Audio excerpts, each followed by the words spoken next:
Oba! Oba! Espero que todo mundo acerte. Ai, meu Deus, estou preocupado. Vamos lá, vamos lá. Glucagon ou insulina? Essa é a pergunta. O Iago colocou insulina e o Gabriel colocou glucagon. Pronto, quem dá mais? Quem dá mais? O Vitor acha que é glucagon, a Raquel também. O Iago hoje não tá bem, não. Vai jantar, vai. É falta de glicose no cérebro. Glucagon, exatamente. Porque a gente está quebrando gordura em boa quantidade, não que a gente nunca quebre, não é isso. Mas a gente está quebrando em boa quantidade, em boa velocidade, né? Velocidade até aumentada, quando a gente está no estado de jejum ou alimentado. Jejum ou alimentado? Não iniciei, como sempre. Gabriel, muito obrigado pela lembrança.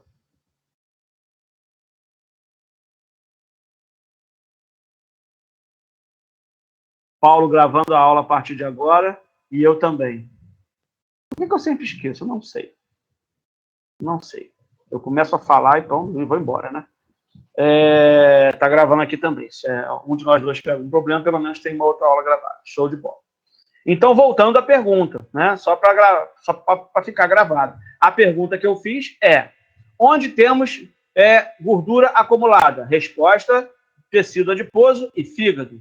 Eu disse que algum hormônio vai sinalizar essa quebra dessa gordura. E aí vocês responderam glucagon.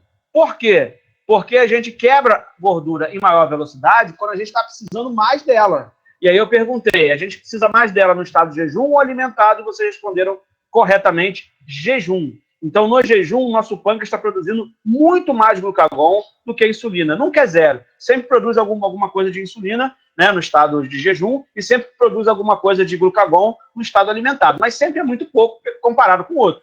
Então, a gente está produzindo muito glucagon no jejum. E é esse hormônio que vai lá sinalizar tanto para o tecido adiposo quanto para o fígado para quebrar a gordura.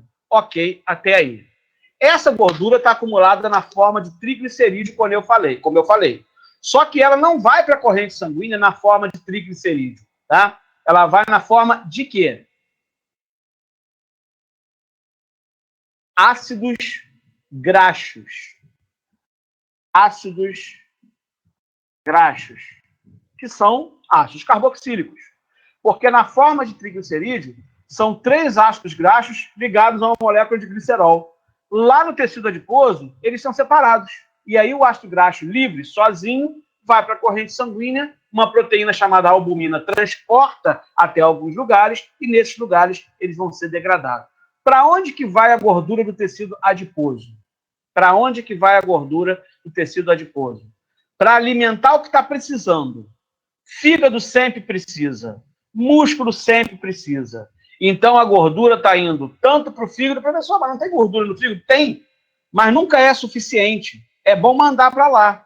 Por que é bom mandar para lá? Porque o fígado ele está produzindo glicose pela gliconeogênese, lembra? Então, ele não está preocupado em fazer glicose para ele, consumir glicose, ter ATP para ele, dessa fonte de energia. Então, para manter ele funcionando, ele está quebrando a gordura que ele tem. Mas será que é suficiente? Então, manda para lá. Então, a gordura que está saindo do tecido adiposo está indo para o fígado e também, agora sim, Iago, está indo para os músculos.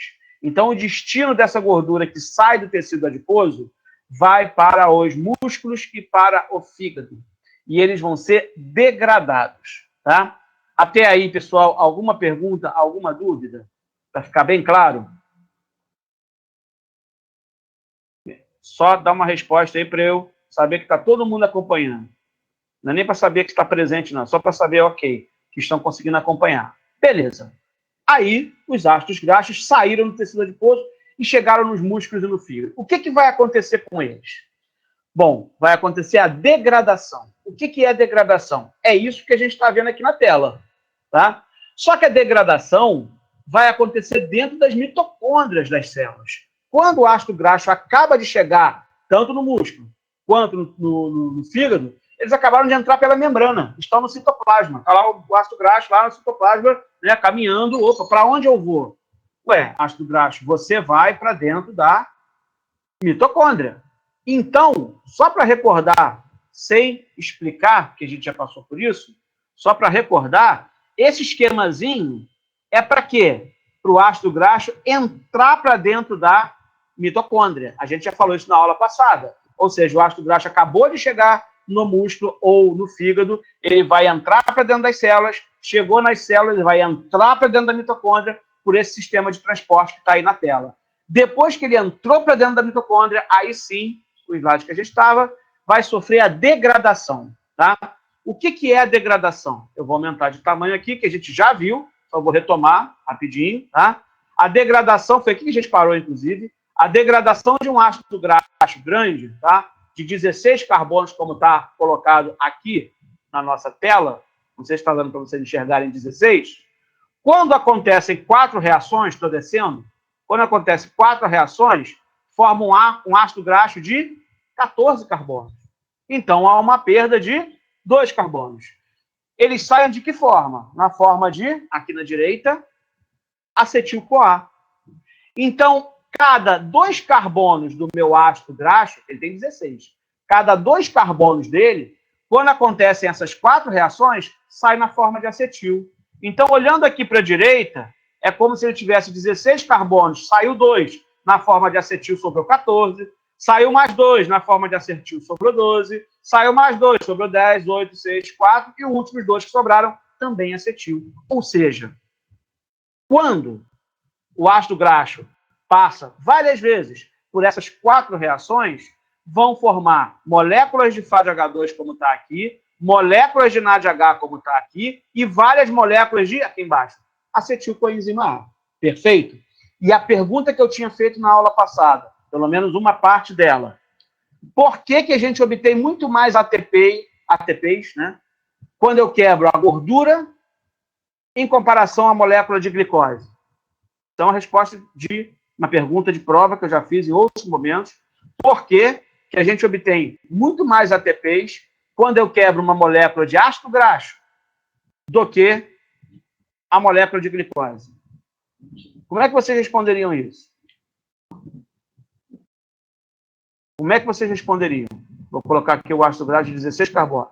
Posso repetir sim, Raíssa. A pergunta é, por que eu consigo obter muito mais ATP quando eu quebro uma molécula de ácido graxo em comparação com uma molécula, quando eu quebro uma molécula de glicose?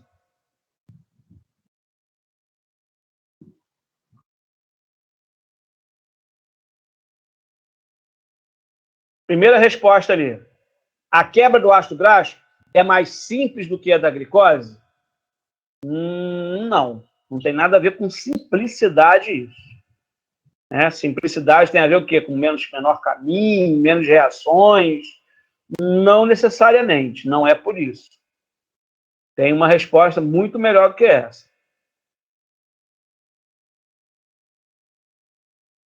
O Vitor colocou ali. Cada ácido graxo quebrado, você produz um FADH2 e um NADH, além do acetil-CoA. Ok. O que o Vitor está colocando é que, para o ácido graxo, eu, quando quebro ele de 16 até um de 14 carbonos aqui embaixo, eu formei um FADH2 e um NADH. A pergunta que eu faço, onde é que vocês viram formar FADH2 e NADH anteriormente nas nossas aulas? Principalmente onde? No ciclo de Krebs, correto? Lembra que lá a gente formou 3 NADH, FADH2, ok, no ciclo de Krebs. Eu não estou falando de ciclo de Krebs aqui ainda. Então, antes de chegar no ciclo de Krebs, para depois gerar NADH e FADH2 para a gente fazer ATP na cadeia respiratória, já existe a formação de quê? De FADH2 e NADH. Agora, esse acetil-CoA, que foi formado aqui, ainda vai para onde? Para o ciclo de Krebs. E quando ocorrer o ciclo de Krebs, vai formar mais o quê? Aí o que a Isabelle colocou. Forma mais ainda FADH2 e NADH. Então, a quantidade de NADH e FADH2 que eu faço Só quando eu quebrei um ácido graxo de 16 carbonos para um de 14, e olha que ainda tem 14 carbonos para eu poder quebrar aí, né? Degradar, eu já faço uma quantidade de NADH e FADH2 muito maior. E essa quantidade de NADH e FADH2 vai ser usada para onde? Para levar elétrons na cadeia respiratória. Para quê? Para eles serem transportados. Para quê? Para gerar uma diferença de potencial. Para quê? Para o oxigênio resgatar. E o quê? Essa DDP a gente usa para sintetizar ATP. Isso tudo você já sabe. Então, na verdade, quando eu tiro só 2 carbonos do meu ácido graxo, eu consigo fazer uma maior quantidade de NADH e FADH2. E quando eu quebro ele inteiro, olha só, aqui na direita.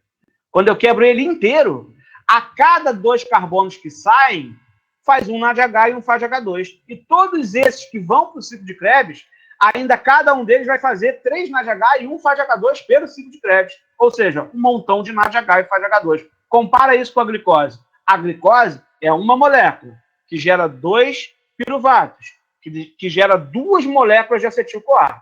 Então, em uma glicose, eu só tenho 2 moléculas de acetil-CoA que vão para o ciclo de Krebs. Cada uma delas produz 3 NADH e um FADH2. E acabou.